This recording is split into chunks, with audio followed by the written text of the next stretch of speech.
Bueno, Salvino, en este año tan particular, que además de tener todo el condimento de lo electoral, tiene la particularidad de que se está hablando mucho del tema de la justicia en esta Argentina, en nuestra provincia también, con nueva legislación, con nuevos instrumentos, pero también mucho vinculado con lo político. Sí, definitivamente, claro. Primero porque la justicia es una pata central en materia de seguridad y la cuestión relacionada con la inseguridad o el problema de la inseguridad en la República Argentina es recurrente, máximo en un año electoral.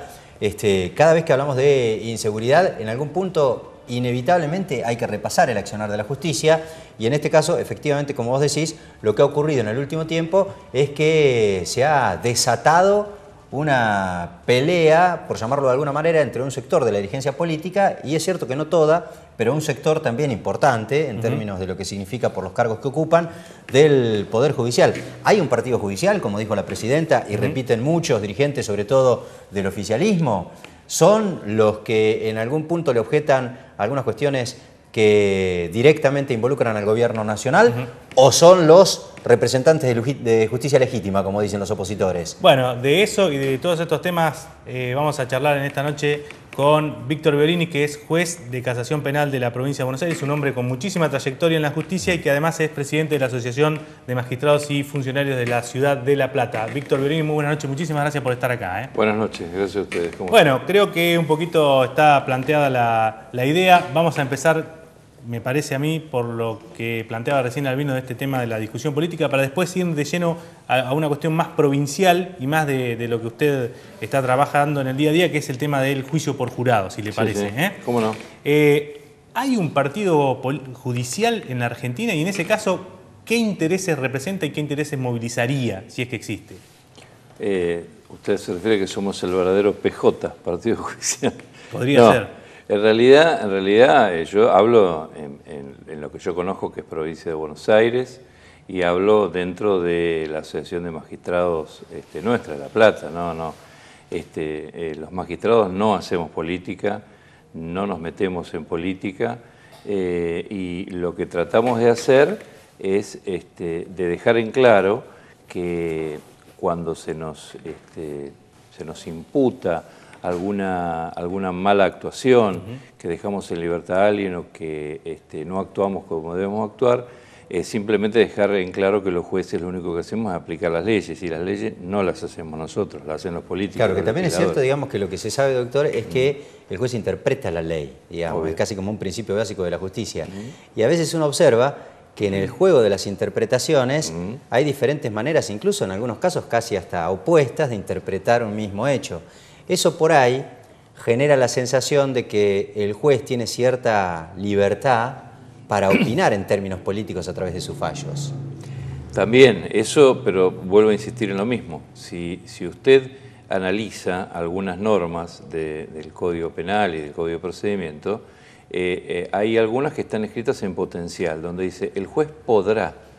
Ahora, si usted dice el juez podrá, obviamente le está dando la posibilidad al juez de que opte entre una medida u otra medida.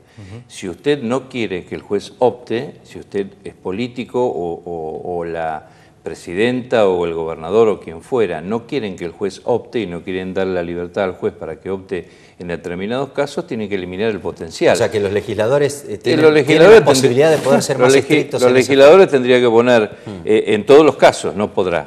En todos los casos deberá negar o en todos los casos deberá conceder. Si el legislador deja en potencial, dice podrá, el juez podrá conceder, el juez podrá denegar, da la libertad al juez para que actúe de acuerdo a lo que él piensa que tiene, las convicciones que tiene, claro, que tiene cada uno. Ajá, y en el caso de, usted está en su ámbito de actuación en la provincia de Buenos Aires, lo que ocurrió el 18 de enero tiene que ver con un fuero federal, estamos hablando de la muerte de Alberto Nisman, que desató bueno, tanta controversia, polémica y demás. ¿Ustedes cómo ven todo lo que pasa con dos o tres aspectos? Primero, el ataque o por lo menos el imperativo que hubo de parte del Poder Ejecutivo y además el tema del miedo a trabajar en la justicia. Esas dos cuestiones acá en la provincia, ¿cómo las ven?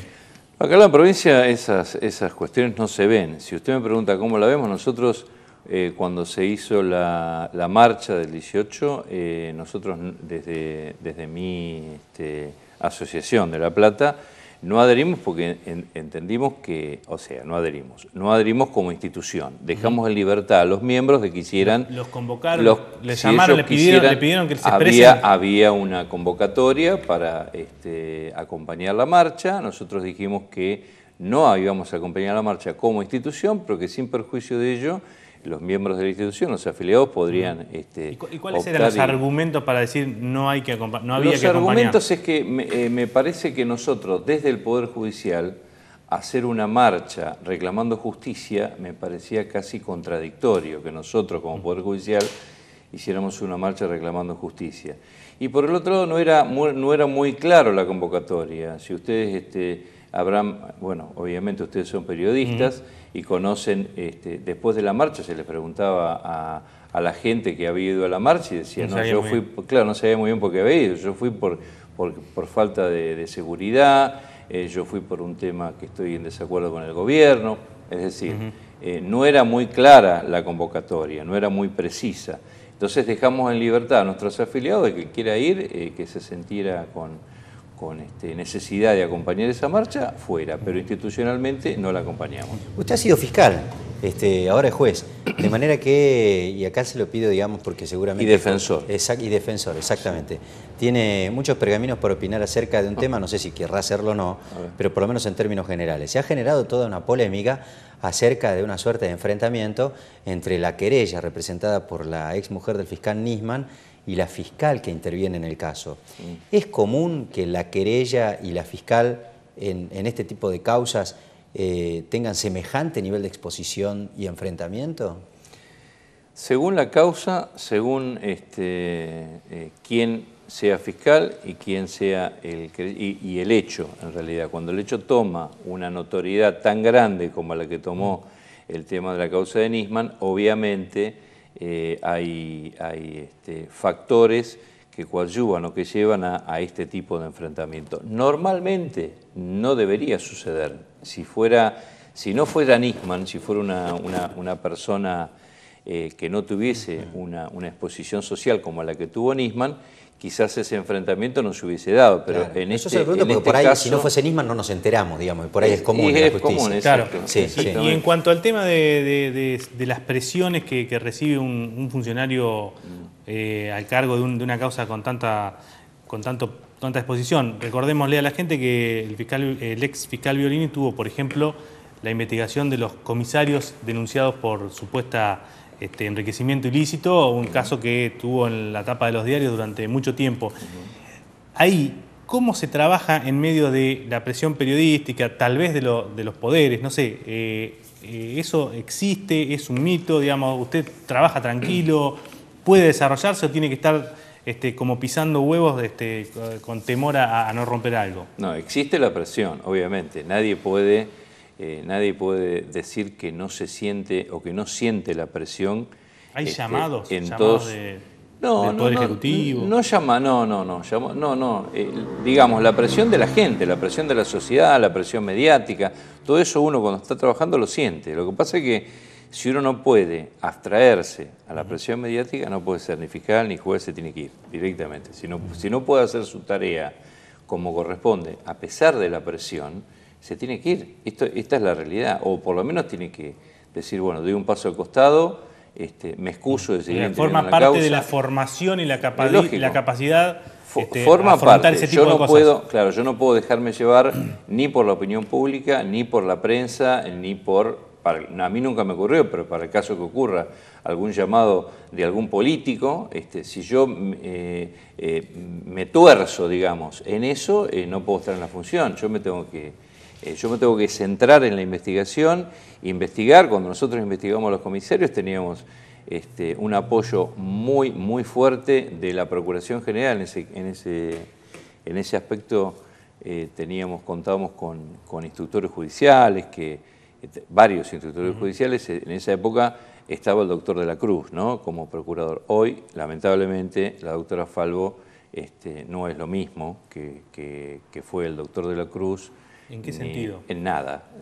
No hay ni una sola línea de política criminal, cada fiscalía es un compartimiento estanco, cada fiscal actúa como se le ocurre que tiene que actuar, lo único que maneja la procuración es iniciar la sombría de un fiscal que cuando dice algo en algún medio que ella entiende que no tuvo que decir, entonces es muy difícil trabajar así. La verdad es muy difícil trabajar así. ¿Pero qué se supone? ¿Que la procuradora debe decirles qué a los fiscales? La procuradora tiene que bajar de línea, tiene que decir, en este caso usted tiene que actuar de esta forma, en este caso tiene que actuar de esta forma. Tiene que bajar una línea unívoca y que sea para todos iguales, que encolumne el Ministerio Público. Pero ¿en función de qué objetivo? ¿En función de...? En función de marcar una política criminal. Tiene que marcar una política criminal. Si no marcas una política criminal, cada uno actúa lo que para por un ejemplo, fiscal... ¿qué puede ser, doctor? Y lo que para un fiscal es un robo calificado, para el otro es un robo simple o un hurto. ¿Me explico? ¿Puede pasar eso? Sí, ¿Puede pasar ante un mismo hecho semejante dispersión de apreciación? Exacto. Por eso es que debe haber la forma en cómo se tiene que investigar. A mí me resulta ciertamente complicado interpretar que la procuradora tiene que llevar una investigación por cada una que debe haber en la provincia de Buenos Aires como para qué sé yo, impulsar una línea de acción en cada causa. No, ella tiene que bajar lineamientos generales para todos los fiscales. Y los fiscales tienen que seguir esos lineamientos generales y en la investigación tienen que seguir los lineamientos generales que le baja la procuración. Si la procuración no baja lineamientos generales, cada uno de los fiscales investiga como se le ocurre, como puede, como cree que tiene que investigar y no como debe. Y hay que hablar de los defensores, porque hoy por hoy incluso la procuración está a cargo no solo de los fiscales, sino de las defensorías. ¿Usted qué opinión tiene acerca de aquello que se discutió en algún momento, esto de separar los defensores de los fiscales? Debería separarlos. Absolutamente. Le hago otra consulta que tiene que ver con un hecho que fue polémica durante estas últimas horas, doctor. Tiene que ver en algún punto con esto que usted decía hace un ratito, en el sentido de que los legisladores tienen la potestad de ponerle algún límite a los jueces. Yo he hablado nosotros en este programa y en otros lugares con algunos jueces que dicen, ¿sabes cuál es el problema? Que los legisladores a veces vienen con la corriente de la mano blanda y te modifican una ley y resulta que cuando se acerca un proceso electoral endurecen las penas y nosotros andamos allí medio como con bolas y manija porque nos cambian las reglas del juego a cada rato. En estas últimas horas, Roberto Carles, que no es muy reconocido, pero ha empezado a hacerlo últimamente, primero porque tuvo a cargo la coordinación de la reforma penal en la República Argentina y segundo porque se supone que lo van a impulsar para ser ministro de la Corte, dijo que la reclusión perpetua es inhumana. Casi como que habría que abolir, digamos, ese castigo que supongo, quiero creer, está tipificado o está contemplado para delitos excesivamente graves. ¿Qué opinión tiene usted acerca de la reclusión perpetua? ¿Efectivamente es inhumana en las cárceles? Nosotros decimos que es inconstitucional la reclusión perpetua. Ya hay doctrina sobre eso. Sí, hay doctrina en casación sobre la inconstitucionalidad de la reclusión. ¿Por qué, doctor? ¿Por qué no nos explica eso? Porque entendemos que reclusión, la pena, a ver, si yo te digo prisión perpetua, antes tenías un mínimo de 25 años, hoy no, hoy el mínimo es mayor, está casi en los 50 y pico de años. Ahora, la prisión perpetua, decir reclusión perpetua no significa que la persona debe morir en la cárcel. A eso creo que se refiere el doctor Carles. Tiene que tener una pena temporal, tiene que tener un monto mínimo limitado. Hoy por hoy la reclusión perpetua no tiene años. No, hoy por hoy reclusión perpetua, nosotros decimos que es inconstitucional y se aplica la prisión perpetua y la prisión perpetua tiene un tope, un límite. Claro, 25 años. Claro. No, 25 años era antes, con la reforma, ahora con creo que llega hasta Bloomberg, ¿no? Claro, creo que llega hasta 50. Entonces, y en el caso de la reclusión, que no existe, no se aplica directamente. No, nosotros no aplicamos. O sea, acá en la provincia no hay reclusión. O sea, se condena a reclusión. Pero después, cuando llega a casación... Pero cuando llega a casación, reclusión perpetua, decimos que es inconstitucional. Sí. O sea que es un debate casi... Es un debate que habría que... teórico nada más, porque es absolutamente, los hechos no existen, el nombre, digamos. El nombre. Porque además, me parece a mí, o reclusión hacía referencia a principio de siglo cuando algunas cárceles los obligaban a trabajar. Exactamente. Esa era la reclusión. Exactamente, que los mandaban a picar piedra con pico y pala. A Ushuaia. Esa era la reclusión. Ahora eso no existe más, o sea, no existe más Ushuaia, no existe más el trabajo obligatorio.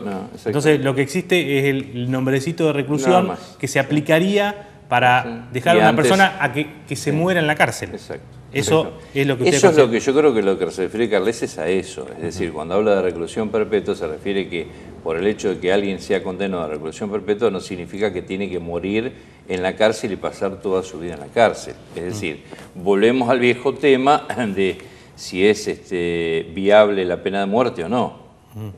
Claro, porque sería una especie de pena de muerte. Claro, te morís en la cárcel. Nosotros entendemos que la pena de muerte tampoco es viable. Es decir, esto depende, en Estados Unidos hay muchos estados que aplican la pena de muerte. Nosotros acá entendemos que no es viable. Doctor, una última pregunta que tiene que ver con esta nueva implementación del juicio por jurado en la provincia de Buenos Aires. Ustedes van a tener que... no sé cuál va a ser la intervención que va a tener Casación en todo caso. Muy breve. Sí, en recursos de apelación a casación, cuando es condenado la persona, cuando se trata de condena o se trata de una internación o una condena, pero a cumplir, ahí pueden apelar. El que no puede apelar nunca es el fiscal. El fiscal no tiene apelación.